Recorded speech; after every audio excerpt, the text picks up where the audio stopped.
Today, we're exploring a story that unfolded in Virginia, USA. As the summer of 2005 drew to a close, 17-year-old Taylor Beale eagerly anticipated the next chapter of her life. She was excited to begin her freshman year at Virginia Commonwealth University in Richmond and was busy planning her future. However, before classes could even begin, Taylor vanished without a trace. Taylor Marie Beale was born on October 13, 1987, as the only child of Janet and Matt Beale. Her parents divorced when she was about 2 years old, and she was raised by her mother in Vienna, Virginia. Taylor graduated from high school in 2005 and, in August, moved to Richmond to begin her freshman year at Virginia Commonwealth University. Like many young adults preparing for college, Taylor was both excited and nervous about this new phase of life. She often expressed her thoughts online, writing in one blog post, "I just graduated from high school and now I'm off to Richmond. I'm looking forward to meeting people there because I only know a few people, but I love meeting new people in general.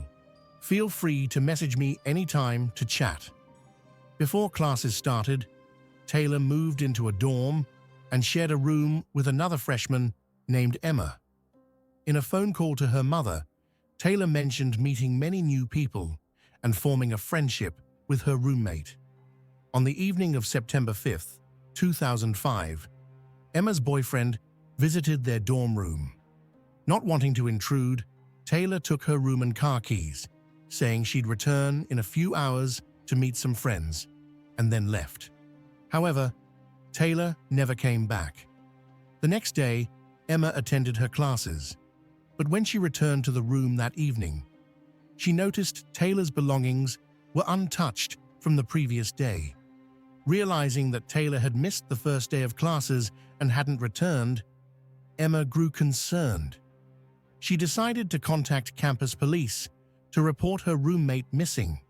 Taylor's car was also missing. Once the campus police received the report about her possible disappearance, they inspected her dormitory. Officers found some of Taylor's personal items, including her prescription medications, still in her room, suggesting she hadn't planned to leave for an extended period. Police began patrolling the campus, searching for Taylor and her vehicle, but their efforts turned up nothing. Attempts to call her phone went straight to voicemail. The next step was to contact Taylor's mother, Janet, to check if she might have returned home. Janet lived 2 hours away from Richmond and was taken by surprise when the police called. She had assumed Taylor was attending her first classes that day and hadn't wanted to disturb her. Immediately worried, Janet started calling Taylor's phone, but there was no response. Fearing the worst, she got into her car and drove to Richmond. She had a sinking feeling that something was terribly wrong. When Janet arrived, she spoke with the police and went to Taylor's dorm room, where she met her daughter's roommate, Emma. Examining Taylor's belongings, Janet's concern deepened. Her purse, medication, and other valuables were still there, and Janet began to fear that Taylor might have been kidnapped or was in serious trouble.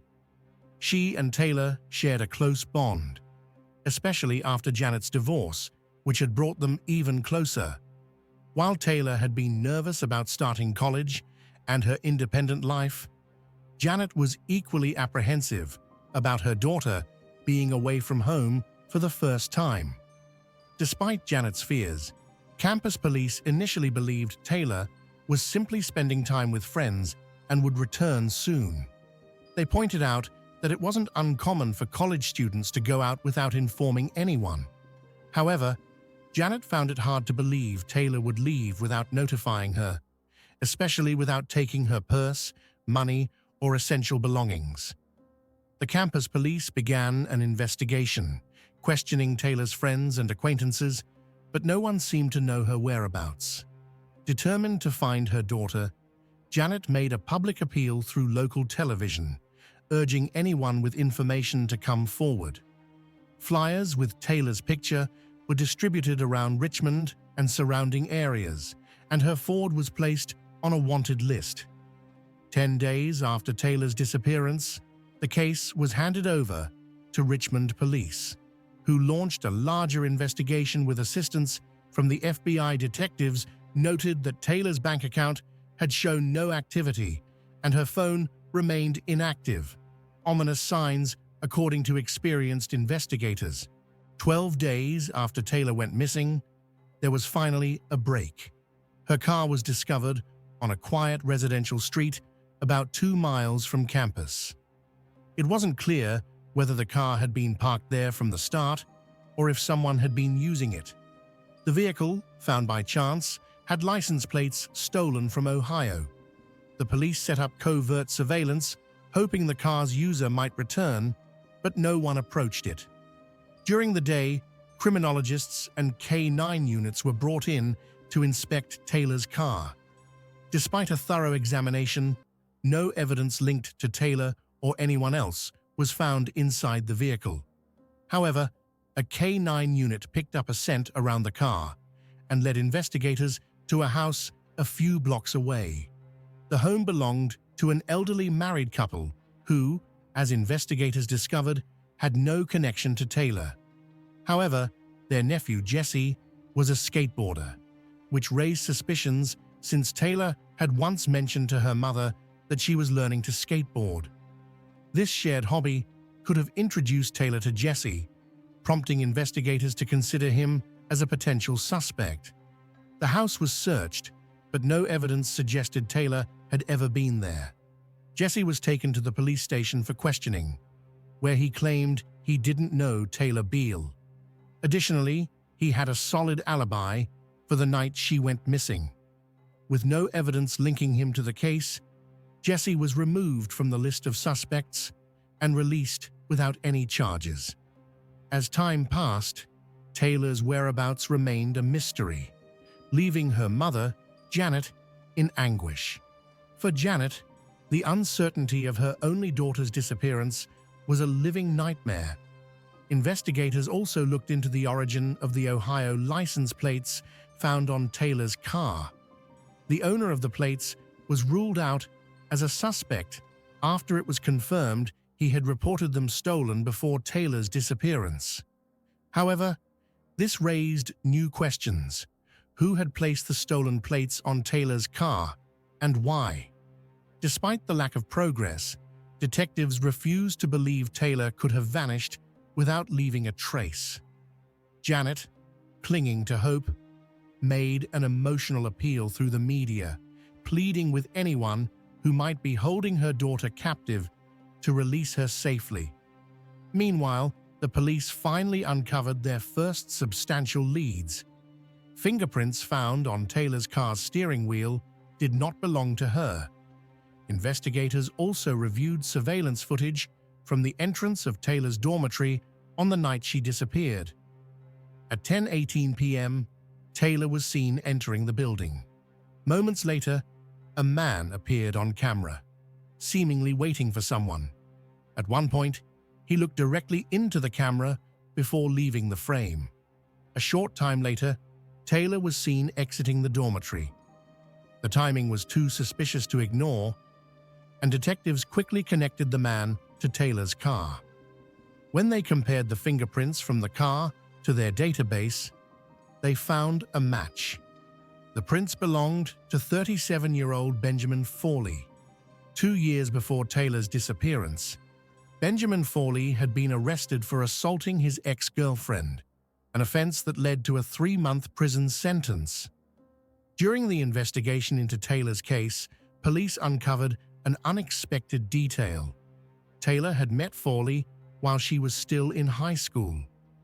In February 2005, Taylor and her father attended an open house at Virginia Commonwealth University, VCU, to learn more about the school's programs and student life. During the visit, Taylor stayed overnight at a friend's apartment, as her friend was already a VCU student. It was there that she met Benjamin Foley, her friend's roommate. Benjamin, commonly known as Ben, was divorced and the father of 2 daughters who lived with their mother. Despite being significantly older, he appeared much younger and led a lifestyle typical of someone half his age. That night, when Ben and Taylor were left alone in the apartment, they had an intimate encounter. After returning home to Vienna, Taylor continued to correspond with Foley via email. Their next meeting occurred during the summer, when Taylor visited the campus to handle some pre-enrollment formalities. An amateur photographer, Foley arranged a photo shoot for her. Taylor found his unconventional personality intriguing, and she appreciated how he treated her like an adult. However, despite this connection, Taylor confided to her best friend that while she had no regrets about their intimate relationship, she did not want it to happen again. As the investigation into Taylor's disappearance progressed, Benjamin Foley became the primary and only suspect. Police brought him in for questioning, but he adamantly denied having any involvement in Taylor's disappearance. When confronted with evidence that his fingerprints had been found in her car, Foley admitted to being inside her vehicle multiple times, explaining that they had been in an intimate relationship. He also claimed that he had seen Taylor the evening she went missing, insisting that they spoke briefly before parting ways. Detectives found his story unconvincing and obtained a search warrant for his apartment. What they discovered inside shocked even the most seasoned investigators. During the search of Benjamin Foley's apartment, investigators seized several knives, computers, and CDs.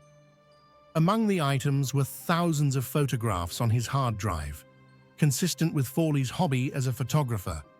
However, what shocked investigators most was a collection of explicit videos featuring teenage boys. Though Foley did not appear in the videos, he had clearly amassed a collection.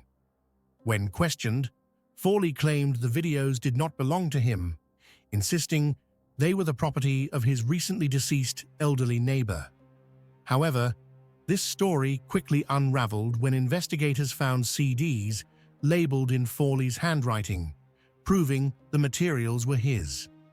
Possession of such content is a criminal offense, and on September 23, 2005, Foley was arrested. Yet, the question remained, was he involved in Taylor Beale's disappearance? Despite mounting suspicion, Foley refused to provide any information. Investigators combed through his computer, uncovering numerous photos of Taylor, along with images of abandoned buildings, unusual symbols, and desolate areas. While troubling, none of this directly tied him to Taylor's disappearance, leaving detectives to dig deeper. Detectives reviewed thousands of photos on Foley's computer and questioned people from his social circle, searching for clues. They theorized that if Taylor was no longer alive, Foley might have hidden her body in a secluded place, possibly one of the locations featured in his photographs. They showed some of these images to Foley's recent ex-girlfriend, who unexpectedly recognized one of the abandoned buildings. She revealed that the house, located near her parents' home in Matthews County, was a place she had once taken Foley to photograph. A caption on the photo read, "Home Sweet Home." Though the house's connection to Taylor was tenuous, its location, 100 miles from Richmond, made it a viable lead. On October 5, 2005, 30 days after Taylor disappeared, officers searched the area. The house, in a remote and secluded location, seemed an ideal hiding place. While investigating the site, officers noticed a foul odor. Following the smell, they found human remains in a shallow ditch. Unfortunately, decomposition and animal activity made immediate identification impossible. However, dental records soon confirmed the remains belonged to Taylor Beale. The discovery devastated Taylor's family. In a heartfelt statement, Her mother, Janet, expressed hope that the person responsible for her daughter's death would face the harshest punishment possible. After Taylor's body was found, Foley became more cooperative. Realizing that his fingerprints and DNA found in Taylor's car, coupled with the fact that he was the last person to see her alive, tied him to her death, he changed his approach. With the evidence against him mounting and already facing serious charges for the explicit material found in his apartment, Foley admitted to being with Taylor the night she died. Foley claimed that on the night Taylor disappeared, she arrived at his apartment visibly upset after breaking up with her boyfriend. According to him, she wanted to get back at her ex. They drank alcohol in his apartment and had intercourse. Afterward, Taylor allegedly expressed interest in something more. They drove to her dorm, where CCTV cameras captured her entering the building to retrieve her car keys. Foley stayed outside while she went in. He claimed that when Taylor returned, she had a printed document describing breath control play, which involved asphyxiation during intimacy. Foley stated that they drove to a remote location in Matthews County, a place he had visited previously, and parked in a deserted area. They moved to the back seat and resumed their intimate activity. According to him, Taylor requested that he choke her during intercourse. At first, he refused, but he alleged that Taylor threatened to report him to the police and her mother, forcing him to comply. He added that he was under the influence of illegal substances at the time. Foley claimed that during the act, Taylor lost consciousness. Panicking, he drove back to Richmond, left her body in the car, and went to bed. The next morning, upon realizing Taylor had died, he covered her with a blanket, drove back to Matthews County, and abandoned her body. Investigators were skeptical of Foley's account, suspecting he was attempting to shift blame onto Taylor. His narrative painted himself as a reluctant participant forced into a tragic situation.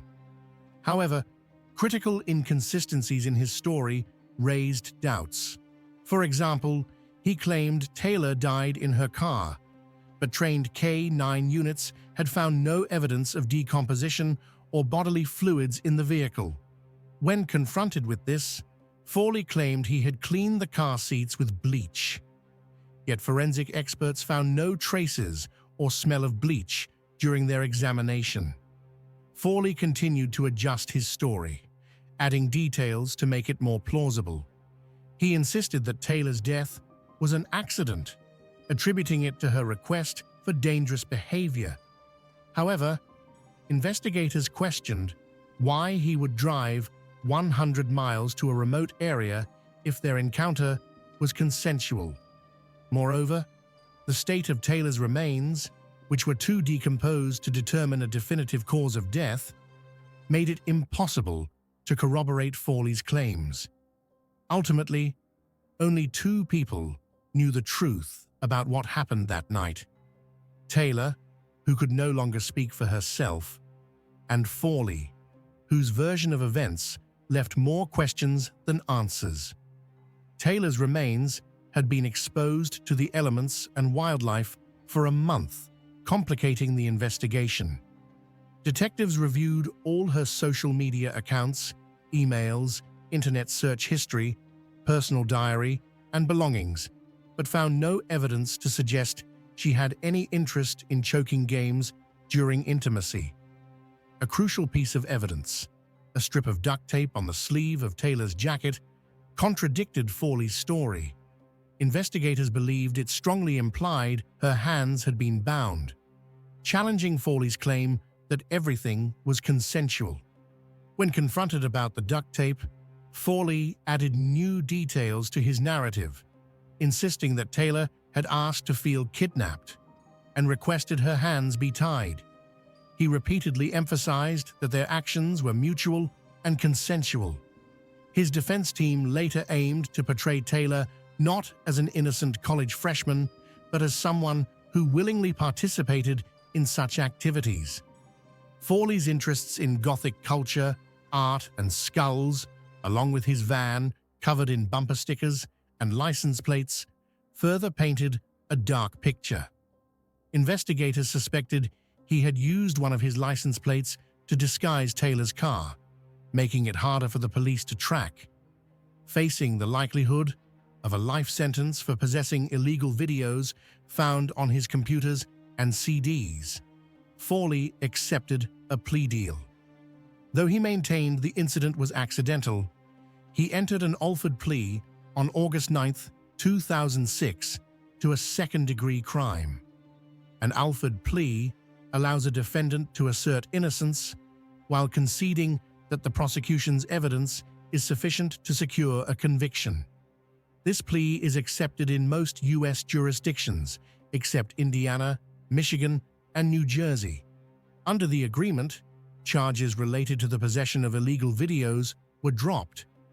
Instead of life imprisonment, Foley received a 30-year sentence and could be eligible for parole in 2031 at the age of 64.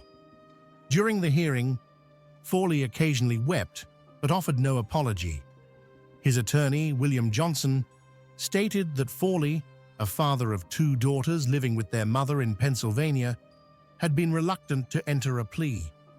He contends he thought highly of Taylor and never meant her harm, Johnson said. He's very emotional and deeply depressed, but has come to terms with his fate. Taylor's mother, Janet, attended the hearing with around 35 relatives. Afterward, she expressed relief that the case had concluded, but admitted it brought little solace. "I'm happy it's over," she said, adding, "But closure? I don't think I'll ever have that." How do you find closure after losing your only daughter? Do you believe there's any truth in Foley's version of events? Share your thoughts in the comments. Thank you for watching this video to the end.